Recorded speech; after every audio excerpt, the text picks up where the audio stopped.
Hello guys, let's eat together mga ka-friendship ko kamalu. Ito, tikman mo yung pusit. Ka-Prince Malu, gusto mo pusit? Oo, kasi kumain na kami sa bahay. Tsaka marang pa kami sa bahay. Binigyan din naman ako ng tuyo ni Sir Domen. Tigas? Matigas talaga yun, tuyo yan eh. Pero kumahal ang kilo niyan.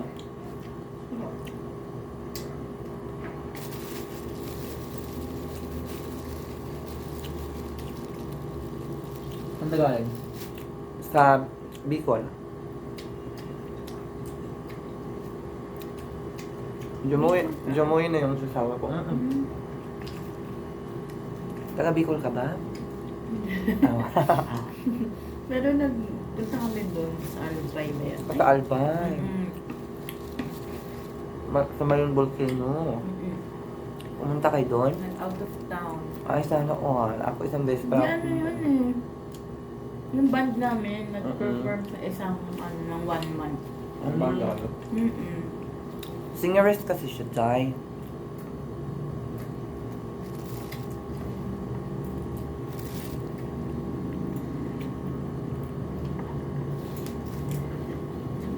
Yung sasawa mo rin sa banda rin.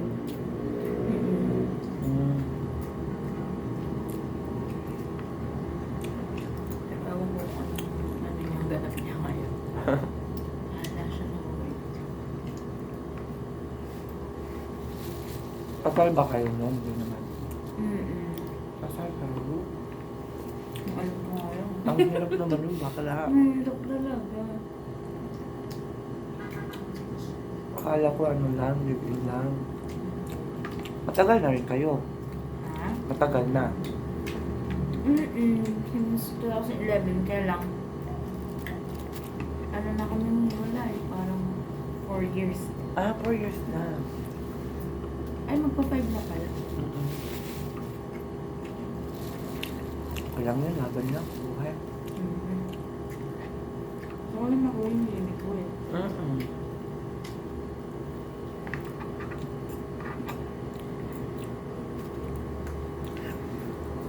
Pero dyan sa Commonwealth, anong tinutulayan ng family mo? Nung ano, kahapon lang kami lumipat. Yung partner ko. Pero, dyan ako sa ate ko. Kasi yung ate ko sa may building 20 sa ano, pilot. Yung sa may parang mga tenement.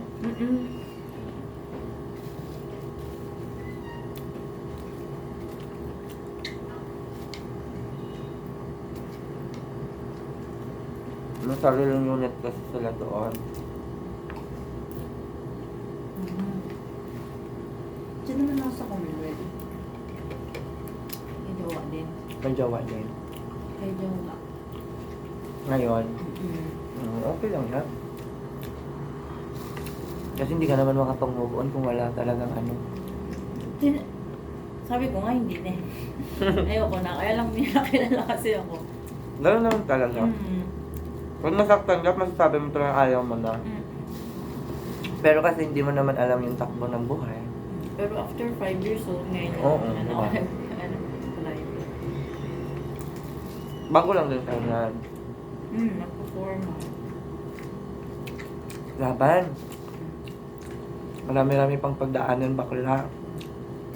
Pero sa pag-intindihan naman yan. Tsaka, syempre, wala din naman sa tagal. Yung mama at papa ko nga, 21 years nagsama, iniwan pa kami. Wala pang dahilan yun, ha? Wala, iniwan lang kami ng papa ko, wala kaming alam. Si pero mother niyo, kasama niya. Oo. Tapos after 23 years, nagparamdam ulit yung papa namin. 20? 3. 23? After. Ang tagal. Iniwan niya ako mag-grade 1 pa lang.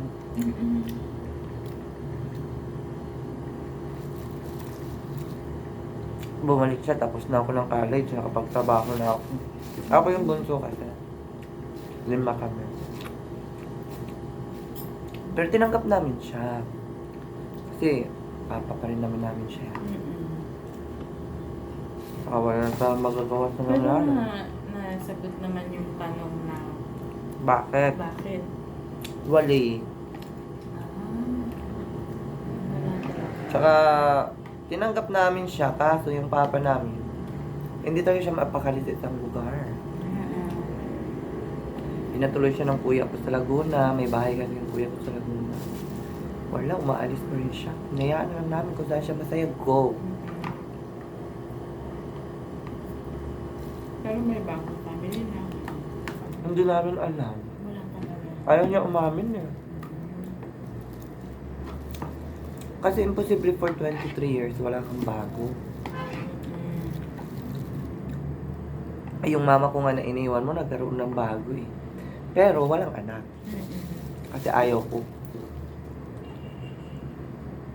Pero nasa province si mama. Pero mahal na mahal kami ng mama ko. Tsaka yung stepapa namin, mahal na mahal namin yun. At tsaka ano nga, yung mama ko, 8 years siya bago nag-asawa ulit. Antay mo siyang matagal. Buti na lang dumating ng tao. Salamat sa Panginoon. Kay, matino yung papa namin eh. Bigla lang nawala. Bigla lang babalik. Parang wala lang din. Pero sa father ko din. Yung papa mo yun. Bigla din siyang nawala. Nagpaalam siya na go-work, stay in. Nung mga unang linggo, umuwi pa. Siguro mga after 3 weeks, yun, hindi na siya umuwi ng ilang buwan. Tapos, nung bumalik siya, yun, merong pala kabit. Pero matanda na, wala sila. Siyempre, mahal ng nanay ko, tinanggap niya na ganun yung setup. Pero kaming mga anak, siyempre. Masakit. Kasi kita ko yung hirap ng nanay ko noon. Nung di na umuwi si Papa, dun naranasan niyang uminom. Alam yung ganung age, nagkaroon ng barkada na mga ka-age niya din na nagiinom, naninigarilyo. Ako yung mama ko sa awa ng Panginoon nga naman. Pero hindi namin dami niya. Tapos, yun. Basta yung mama ko, nakamatay lang ang mama mo. 1 month ago. Ay, condolence, friendship. Ano siya, nagkasakit siya ng CKD stage 5. Chronic kidney disease. Mahirap yun ha. Dahil yata yun sa pag-inom niya, dahil. Tsaka yung pag may sakit, iinom ng antibiotic kasi hindi naman tatapusin. Pag nawala yung sakit, tapos na din yung antibiotic, eh di ba may tamang pag-inom yun, nasira yung kidney niya. Buti na lang yung mama ko nung iniwan kami ng papa ko. Nagsikap lang yung mama ko dahil. Tapos pag umiiyak yung mama ko, umiiyak lang din ako, hindi ko naman alam.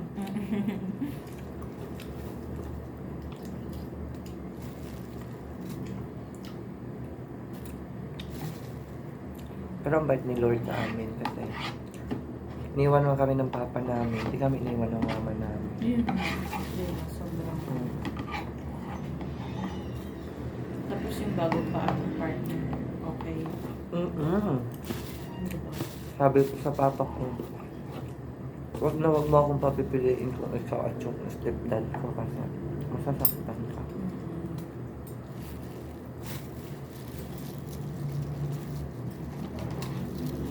Kasi kung wala yung stepdad ko, matagal na wala ang mama ko sa mundo. Nagkasakit yung mama ko eh.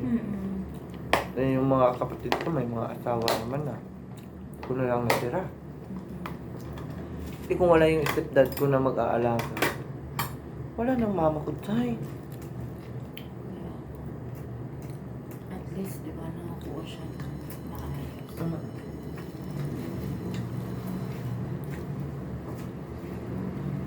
Hindi naman siya namala sa pangalawa.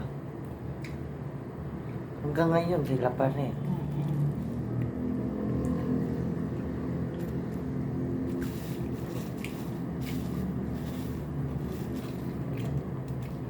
Saka bihira ka lang makahanap ng stepdad na tutulong ka talagang anak.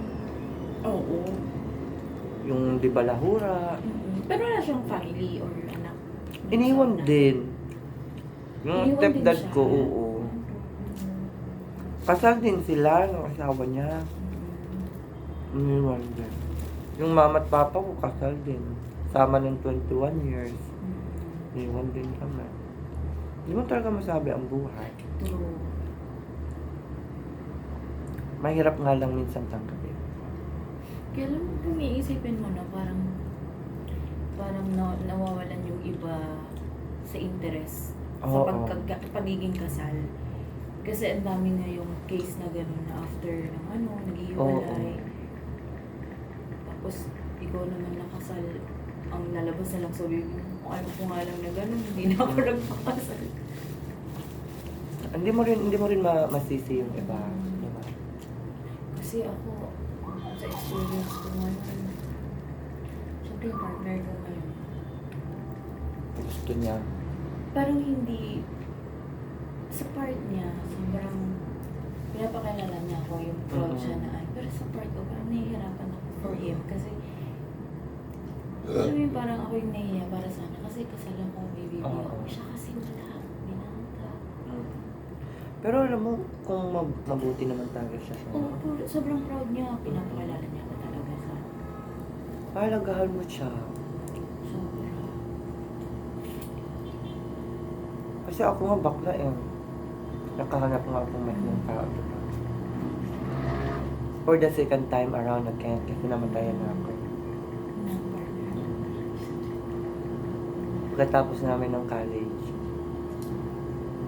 cardiac arrest. 5 years ago na rin. Pagka graduate kami 2017 kasi Marine siya. Ako Edo. Ako 2018. December 9. December 7 bakla. Iyak talaga lola mo dahil 2018. Parang ano nangyari sa ano? Like, Tulog kami dyan sa Commonwealth. Kasi, ang gusto niya na mangyari, bago siya sa Tampa. Kasi long distance kasi kami. Same kami sa Masbate. Pero di ba ang laki ng Masbate? Tapos, isla sila. Then, nag-aral sa Iloilo. Ng Marine. Tapos, nung pagka-graduate ko, syempre mag-antay ka ng let exam. Magtrabaho ka muna. Nung nagtrabaho ako sa amin sa Masbate, umayaw ako kasi nga may provincial trade. Maayos sana ako kasi sa HR department ako na dahil sa ano mo. probinsya kasi. Mababa. Probinsya talaga. Rin. Sa Batangas ganyan. Lalawa ka lang sa 400 to 500. Ay doon sa amin nung una, 2017. Diyos ko dahil, 215. Eh dito that time, 500 na. 512 na. Kaya nag-decide ako kasi may ate naman ako dito. Pumunta ako dito, yung sumunod siya. Kasi gusto niya bago siya sumampa, kumbaga magkaroon muna ng pundasyon yung relationship namin. Kasi 4 years na kami, pero yung kita-kita lang. Tsaka, open kami both sides sa family namin. Kasi siya yung una nag-open. 1 year ako bago natanggap. I understand. Siyempre, straight siya. Gusto ng mama niya ng apo. Intindihan ko yun. Siyempre, sino ba namang magulang gustong ang anak talaga mga asawa talaga ng bakla, diba? Kahit bakla ako, hindi ako ma-hurt nun. Kasi kahit ako din, ako magulang. Maintindihan ko yun naman. Pero kasi, huwag mo lang siyang husgahan. Yun lang. Nung ano naman, natanggap nila ako after 1 year. Sobrang mahal ako ng magulang niya. Tapos yun, sama kami dito. Tulog lang kami doon. Pagising ko wala na. Alas 3 na madaling araw, bakal. Ano yung pag-isip mo? Matigas na, gano'n? Hindi, umihilik siya pa ilalim. Yung hilik niya yung wala nang Wala nang ganun. Tapos, nanginginig yung buong katawan niya. Tapos nung, yung bunso kasi nila, matanda pa sa akin. Tinawagan ko agad. Sabi ko, ate, ayaw gumising ni Yami. Sabi daw, kagatin mo daw dito. Bangunin ko. Ang una mo na binangon ko, hindi ko kaya, bakla, ang bigat. Tapos nung binangon ko siya, pagsampa niya dito sa dibdib ko yung ulo niya. Bigla akong umihian. Akala ko nga okay na eh. Kasi umihi. Bakla, wala na akong narinig na hili. Ang pagkaihi niya. Tapos, paggalaw ko ng ulo niya, marinig mo na yung ngipin niya na nag-aabot. Mga gano'n na. Tapos ang bigat niya as in. So yun na yung time na kinagat ko siya dito. Kaya pag ganun mo, bumabalik. Yung ngipin ko pagkagat, nandun lang, hindi na bumabalik. Iba yung lasa ng patay na. Hindi siya nawawala agad. Pag naanuhan mo yung skin niya sa dila mo. Kasi yung dito, pinakagat pa sa akin. Kinagat ko rin. Kasi wala na talaga yung response. Tapos dinala namin dyan sa Malbar. Nirescue pa ako eh. Nagpa-rescue. Napatulong ako sa mga pitbahay. Wala, di doon arahibag yung Diyos sa ako. Sobrang lungkot. Muntik ako mabaliw. Tapos yung... 22 pa ako that time. Hindi ko naman siya first boyfriend. Siya lang yung nagpabago sa mindset ko bilang bakla. Na hindi porke bakla ka wala nang magmamahal sa'yo. Kasi dati magulo akong bakla eh. Kumbaga, siyempre sa nakikita ko rin sa paligid. Parang gusto kong, sa kagustuhan kong itama, parang ako yung nagkamali. Sorry guys. Yung parang